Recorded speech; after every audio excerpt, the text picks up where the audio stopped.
Hello, Starshine. My name is Liz, and this is my channel, Simsational Stories. If you have not seen my videos before and you enjoy this one, please like and subscribe. And maybe check out my Facebook page, where this whole thing began, as well. All relevant links are in the description below, and of course, if you're a Sims player and you'd like to download any of the characters featured in my stories, just search the hashtag Simsational Stories on the Sims 4 gallery. All original content is created by This Is Not Eric. Alrighty then. So, welcome. And what is up, Buttercup? Are you having a good day or a bad day? Whichever your answer, please allow me to distract you from your life and tell you a story, a Simsational story. Before I begin though, I'd like to issue this blanket content and trigger warning. The following story is just Sims, hey. I'm not going to apologise for treating them terribly, if that's what I've done. But I do want to assure you now that although I mean absolutely no harm, I completely understand if you feel unable to consume my content. Many loves, and we will catch each other on the internet elsewhere. Okay, so now we've gotten that over with, let's go. Today's story is from The Babysitter Builds a Life, and we're at chapter 5. If you have not seen previous chapters and would like to catch up, there are playlists available on my channel so you can hear the entire story in chronological order. The rest of us are going to move on from where we left off last time though, so without further ado. For now, Clements kind of just wanted to focus on her family. Baby Christian was only 6 months old, and she felt like she'd missed enough of his early days due to university.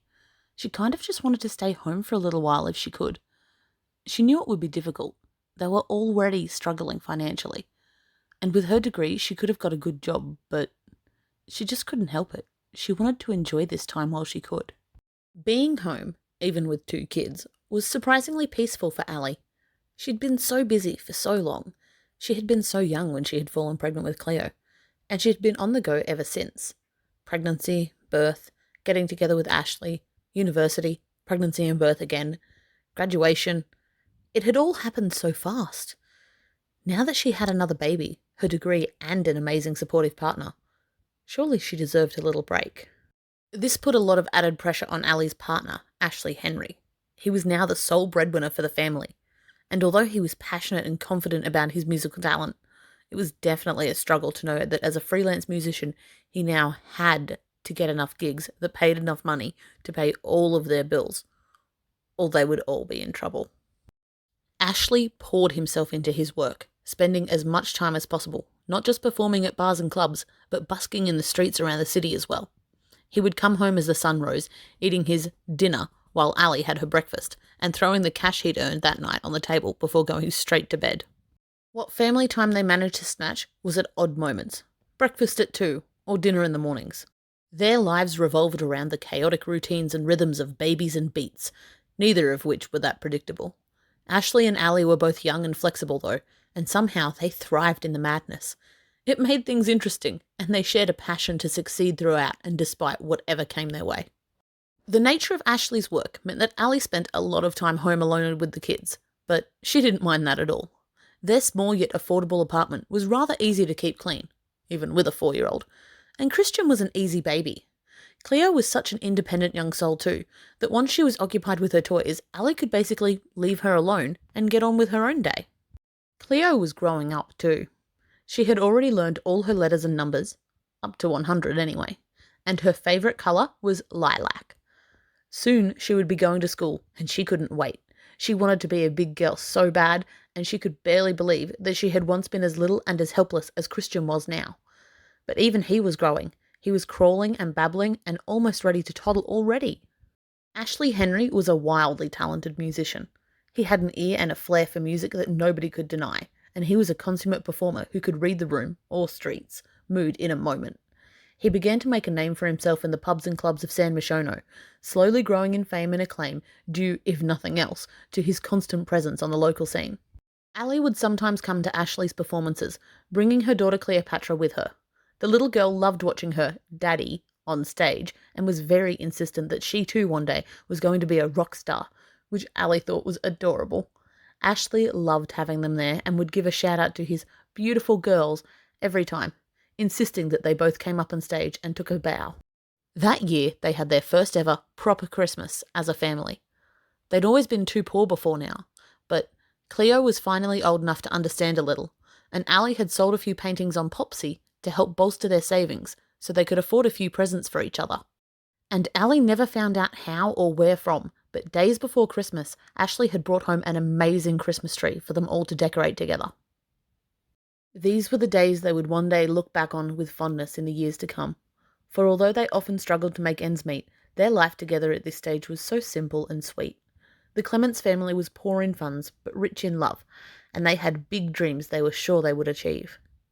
Sometimes Ali would feel guilty for not working, for not using her hard-earned degree to help pull them out of poverty. But the time she spent with little Christian still felt so precious and so worth it that she didn't want to start working yet. She just wasn't ready yet. She would start working soon. Soon. But the truth was, Ali was feeling a little lost and didn't really know what she wanted to do. She knew she loved art, of course, but was that really what she wanted to do with her life? Her degree enabled her to advanced entry to certain careers that came at a higher pay rate, and she knew that, but something in her just didn't feel right about doing it just for the sake of money. She wanted to find her passion, the way Ashley Henry had. So far, though, the only thing that ignited Ali's passion in the same way that his music did was caring for their two children, Cleopatra and Christian. She was just obsessed with the way that Cleo's face lit up when she learned something new. And if little Christian's toes weren't just the absolute cutest toddler toes she ever did see, Ashley Henry wrote songs about the love he saw his babies awaken in Ali. Ashley Henry would then take those songs with him to the outside world and perform them on the streets of San Myshono.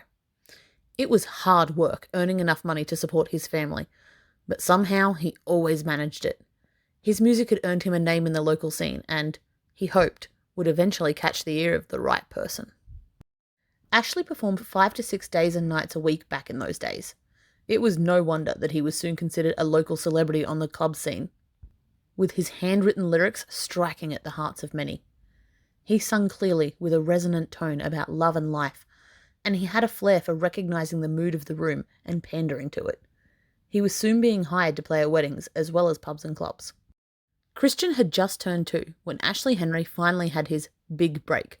A music executive had approached him in the club after a set, and he was being offered a record contract with one of the biggest record labels out there, Simsational Sounds. If it was successful, they would all be catapulted out of this life and into another one, a life they could barely even imagine. He came home excited to tell Ali all about it. And that brings us to the end of Chapter 5 of The Babysitter Builds a Life. If you've enjoyed this video, don't forget to like and subscribe so you can tune in soon to hear the next chapter. Or like I said, look us up on Facebook. Bye!